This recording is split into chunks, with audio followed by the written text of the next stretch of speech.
नमस्ते प्रणाम। हम गीतकार दुर्गेश बेदर्दी और आज बहुत ही ब्रांड हाई लेवल के गाना आप सब कलाकार खातिर लेके आइल बानी। और ये गाना सिंगल बाबा रंगदारी वाला गाना है।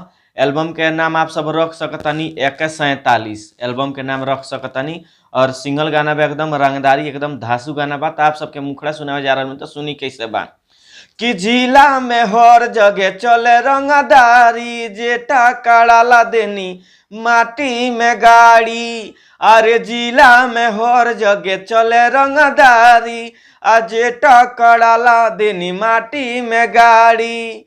आ मोडर कहिले बानी हम 40, तो जी थाना में करेला नालिश, घुसा के मुआ देनी 147।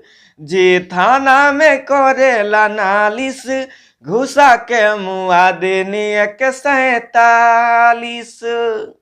तो चली रहा मुखड़ा। अब आप सबके अंतरा सुना जाला तो अंतरा सुनी कैसे बा।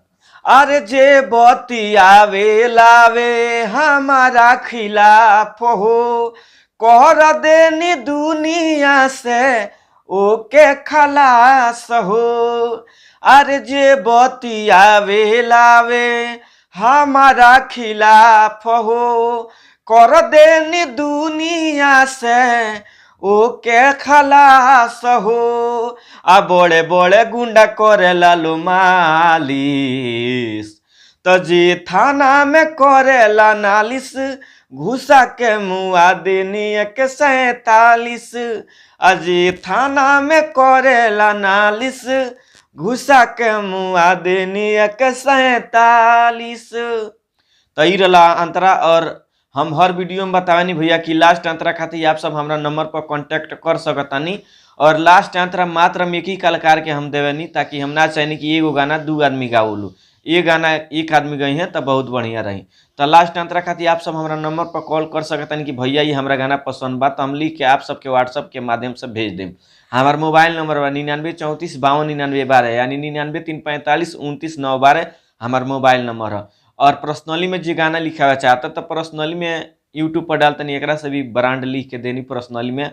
और बहुत कम बजट में पैसा लागेला और बढ़िया लिख के देनी। और जो नया म्यूजिक बनवावे चाहता तो नया म्यूजिक हमारा यहाँ खुद म्यूजिक हमारा यहाँ तैयार होला, एक से बढ़ के एक ब्रांड म्यूजिक हमारा यहाँ बनेला। तो म्यूजिक खातिर भी संपर्क कर सकतानी। मोबाइल नंबर उहे बा जौन हम बोलनी है, बाकी सब स्क्रीन पर लगा दिए। और जे गाना रिकॉर्डिंग करावे चाहता, जे भी गायक बावे चाहे गायिका हमरा यहाँ से गावे चाहता, तो हमारे खुद के अपन स्टूडियो बा, बालाजी रिकॉर्डिंग स्टूडियो, जादवपुर बाजार, गोपालगंज, बिहार में हमारे स्टूडियो बा। आप सब आ सकतानी, यहाँ से गा सकतानी।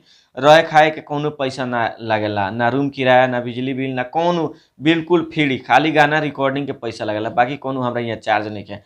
तो आप सब आ सकतानी, रह के गा सकतानी, जितना दिन मर्जी जितना मर्जी उतना गाना गा सकतानी। आप सबके ऊपर निर्भर करता। तो चलिए चैनल के सब्सक्राइब करी, लाइक करी, कमेंट करी और दबा के शेयर करी। नमस्ते प्रणाम, हर हर महादेव, जय मां सरस्वती, जय हो।